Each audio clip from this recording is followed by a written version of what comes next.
엔진이다라고 얘기를 많이 합니다. 수출형 장약과 해외에서 통한 장약은 동등 수준 이상을 저희가 보유하고 있습니다. 일단 장약은 자주포 기준에서 보자면 자주포와 장약 그리고 탄약 이렇게 세 가지로 크게 나누어집니다. 자주포는 이제 발사를 하는 플랫폼이 될 거고, 이제 탄은 앞으로 발사체로 투가 돼서 날아가서 목표에 도달해서 피해를 주는 그런 역할을 하는 게 이제 탄약이 될 거고, 장약은 그 사이에서 탄을 이동시켜주는 역할을 하는 그런 이제 화약이라고 보시면 되는데요. 간단하게 정의 형태로 말씀드리면 자주포 내에서 연소되면서 고온 고압의 가스를 발생시켜서 그 고온 고압의 가스로 탄약을 이동시켜서 우리가 원하는 속도를 내게 만들어주는 그런 목표를 가진 것을 장약이라고 저희가 일반적으로 부르고 있습니다. 일단 K9에 이제 장전이 됐다는 가정하에 장전이 됐다고 하면 K9 하부 포미 장치 쪽에 별도의 뇌관이 들어 있습니다. 버튼을 누르게 되면 벽발기가 뇌관을 치게 되고요. 뇌관에는 이제 블랙 파우더 화약이 일부 소량 들어가 있거든요. 그럼 뇌관을 치게 되면 그 블랙 파우더가 연소가 되면서 그 화염이 장약 쪽으로 이제 분출이 되게 됩니다. 그럼 분출된 뇌관의 화염이 이제 장약을 점화시키게 되고요. 장약 내부에 보면 가운데 이제 중심 점화가 아니라 홀이 이제 뚫려져 있거든요. 그럼 뇌관의 화염이 그 홀로 들어가게 됩니다. 그 홀 안에 그 뇌관의 화염만으로 추진제를 점화시킬 수는 없습니다. 에너지가 부족하기 때문에. 그래서 저희가 점화 체인이라고 부르는데, 이 뇌관에서 나오는 화염이 그 중심 점화관에 있는 점화제가 또 들어있거든요. 그 점화제를 점화시키고, 이 점화제에서 발생된 화염이 추진제를 점화시켜서 그때 추진제가 연소되면서 고온 고압의 가스가 발생되게 되고, 그걸 이용해서 이제 탄두가 움직여서 에너지를 저희가 주게 됩니다.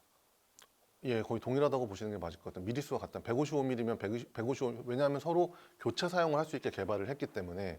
예전에 견인포가 개발됐을 때는 주로 약포형 장약이라고 하는 저희가 백, 그냥 천으로 된 백에 넣는 장약들을 주로 사용을 했고요. 최근에 자주포가 많이 나오게 되면서 탄피 자체를 만들었습니다. 그래서 소진성으로 된 약간 지관통 같은 그런 소진성 용기를 만들어서 요즘 용기에 채우고 있는데, 전쟁이 일어나면 여러 개 교체 사용이 돼야 되니까 교체 사용을 할 수 있도록 개발했기 때문에 기존의 견인포나 자주포나 사용하는 장약은 동일하게 사용할 수 있습니다.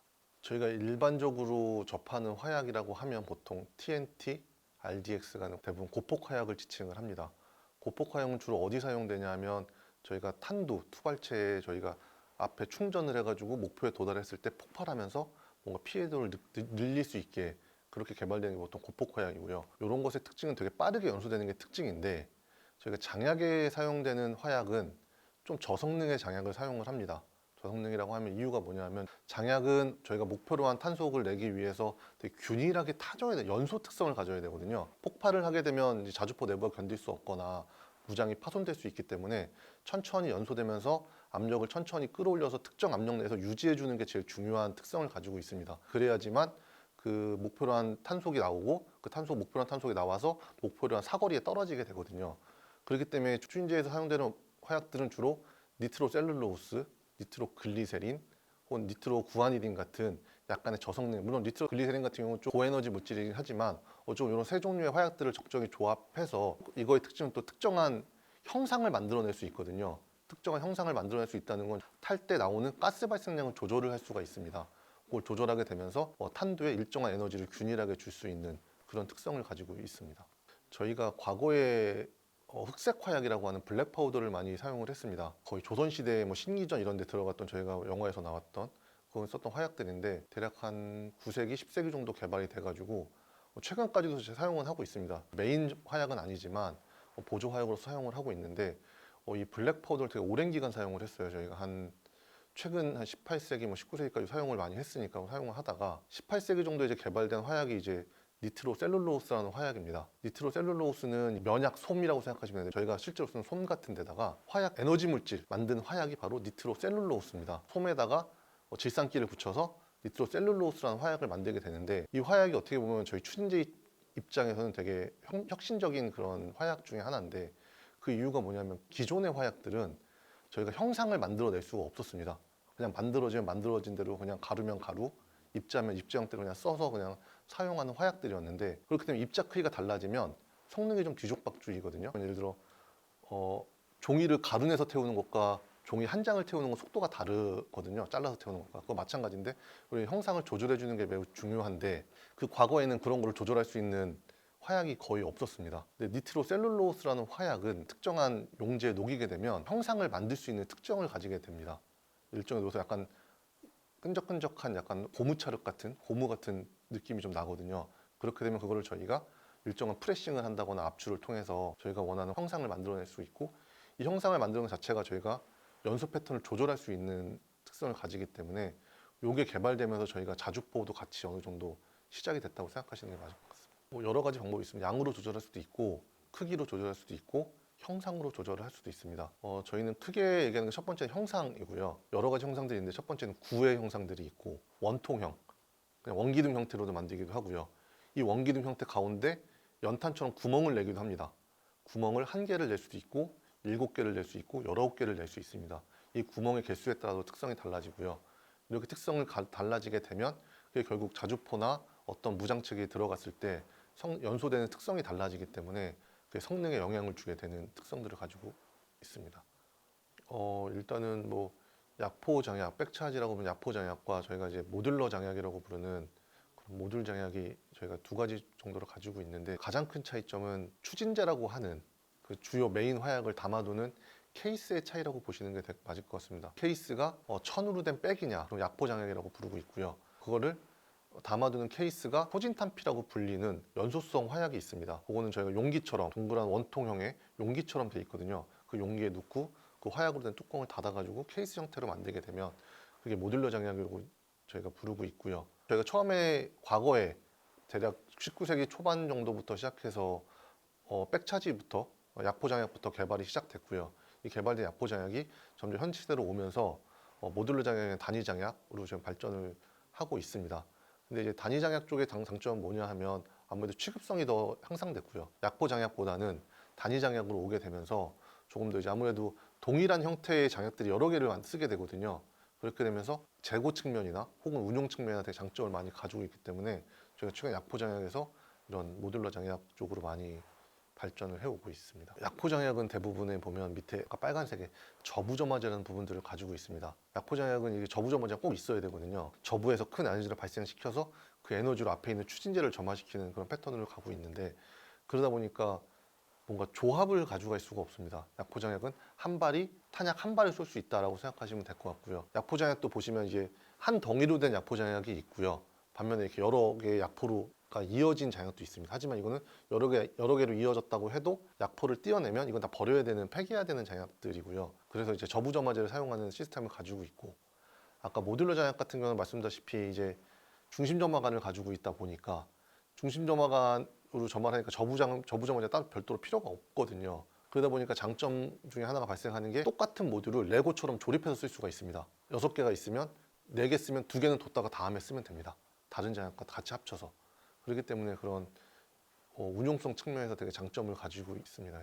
화력 차이보다는 주로 이제 취급성이나 이런 운용성이나 이런 쪽 차이가 더 크다고 보시는 게 맞을 것 같고요. 화력은 거의 저희가 동등하게 성능을 맞추기 때문에 화력 차이는 아주 크진 않습니다. 다만 약포 장약 같은 경우는 기본적으로 52구경장에서 최대 사거리를 낼 수는 없습니다. 존이라고 표현을 하는데 존 3, 존 4, 존 5, 존 6 사거리별로 이렇게 나눠져 있거든요. 보통 일반적인 저희 국내에서 운영하는 탄약 기준으로 했을 때 존 6가 K676 장약이라는 국내 장약을 운용하고 있고요. 이때가 사거리가 40km 정도 나오거든요.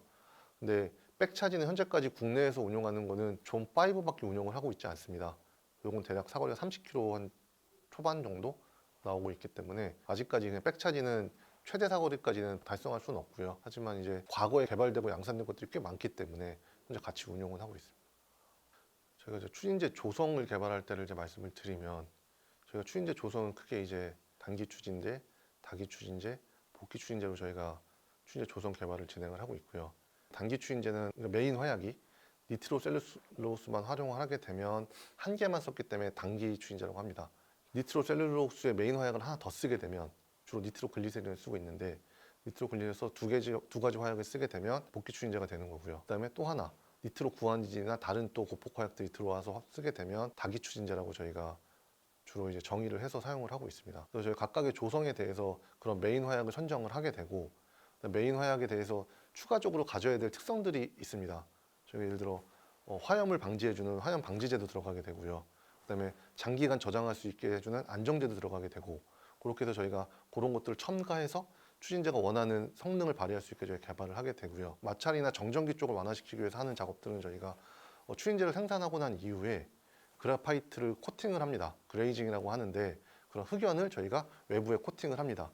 실제 추진제 색깔은 하얀색인데 아마 군에서 보시게 되면 까만색으로 대부분 돼 있으실 거예요. 그래서 그 이유가 뭐냐면 밖에다가 흑연을 코팅하기 때문에 저희가 까맣게 돼 있는 거고요. 이렇게 흑연을 코팅하게 되면 전기가 좀 흐를 수 있는 특성이 있기 때문에 정전기를 좀 방지해 주는 역할을 하고요. 또한 마찰 충격에도 직접 화약이 닿는 게 아니라 아무래도 흑연 코팅이 돼 있기 때문에 그런 마찰에도 좀 더 둔감해질 수 있는 성능을 가지고 있기 때문에 저희가 그렇게 그레이징을 통해서 마찰이나 충전이나 정전기에 좀 완화시키는 그런 작업들을 좀 하고 있습니다.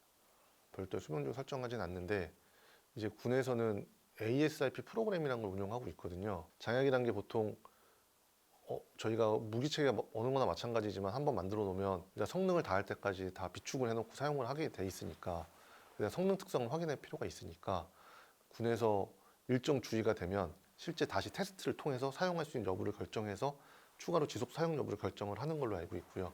그런 시험을 통해서 장약도 지속적으로 사용을 연장해 가고 있는 그런 시스템으로 가고 있습니다. 결국 장약의 발전은 자주포 발전하고 같이 간다고 보시는 게 맞을 것 같습니다. 그리고 자주포 성능 향상에 기여하는 부분이기 때문에 최근에 자주포의 성능 향상 트렌드를 보면 장사거리, 사거리를 더 늘리는 그런 성능 향상이 있고요. 그 다음에 자동화 혹은 무인화 쪽으로 지금 하는 시스템이 있고, 그 다음이 이제 정밀화 쪽으로 이제 자주포 시스템이 좀 많이 바뀌어가고 있습니다. 그런데 이제 장약은 그 중에서 이제 일조할 수 있는 것들이 크게 두 가지 쪽에 일조할 수가 있는데요. 하나가 이제 장사거리, 사거리를 늘리는 작업. 그 다음에 자동화 쪽의 장약이 이제 어느 정도 기여를 할 수 있다고 생각을 하고 있습니다. 실제 그래서 저희도 지금 현재 개발하고 있는 게 아무래도 장사거리, 장사정화, 사거리가 늘어나려면 그만큼 고에너지 물질들을 많이 써야 되거든요. 기존의 에너지 물질보다는 좀 더 에너지가 높고 압력을 낮출 수 있는 그런 물질들이 필요하기 때문에 신규 추진제를 하기 위한 이제 새로운 기존에 쓰고 있는 다기 추진제 외에 새로운 RDX계 추진제 같은 신종 추진제들을 지금 개발을 하고 있고요. 자동화 같은 경우는 자동화가 되면서 이제 기계적 시스템에 많이 영향을 받습니다. 기존에 사람이 장전하는 시스템에서 다 이제 기계적으로 다 자동화가 되어 있기 때문에 생각보다 기계적이 가는 물리적 충격들이 꽤 강하게 됩니다. 그런 물리적 충격을 완화시킬 수 있는 설계 혹은 강도를 증대시킬 수 있는 설계, 그런 설계들을 저희가 강도를 증대시킬 수 있는 케이스를 개발한다거나, 그래서 그런 쪽으로 저희가 지금 장약 쪽은 그런 쪽으로 트렌드를 맞춰서 개발을 진행하고 있습니다. 저희 장약은 일단은 자주포에서 잘 보이지 않습니다. 내부에서 연소돼서 탄은 나가고 자주포는 외관에서 보이지만, 하지만 저희 장약을 하는 제 생각에서는 장약의 핵심적인 부분 중 하나고, 저는 항상 얘기하는 게 장약은 자주포의 엔진이다라고 얘기를 많이 합니다. 엔진이 결국 그 화학 물질인 석유를 태워서, 휘발유나 경유를 태워서 그 자동차가 움직일 수 있는 운동 에너지를 만들어내는 작업을 하고 있거든요. 저희 장약도 저는 화약을 태워서 탄을 움직이는 운동 에너지를, 그런 화학 물질을 태워서 그 탄을 움직일 수 있는 운동 에너지를 만들어내는 엔진이다라고 얘기를 제가 항상 하고 있어요. 엔진이 자동차에 되게 중요한 부품 중 하나듯이 장약도 결국에는 정확도와 정밀도를 위해서 되게 중요한 부품 중에 하나고, 자주포의 어떻게 보면 엔진으로서 핵심적인 역할을 하고 있다고 생각을 합니다. 그래서 보이지는 않지만 어디선가 묵묵히 하고 있는 팀원이나 국방과학연구소나 이런 업무에 매진하신 분들이 많이 있거든요. 그런 분들이 이제 잘 보이지는 않지만 어디선가 묵묵히 일하고 있다는 걸 좀 알아주셨으면 좋겠습니다. 구독, 좋아요, 알림 설정은 이 콘텐츠를 만드는 데 큰 힘이 됩니다. 화이팅!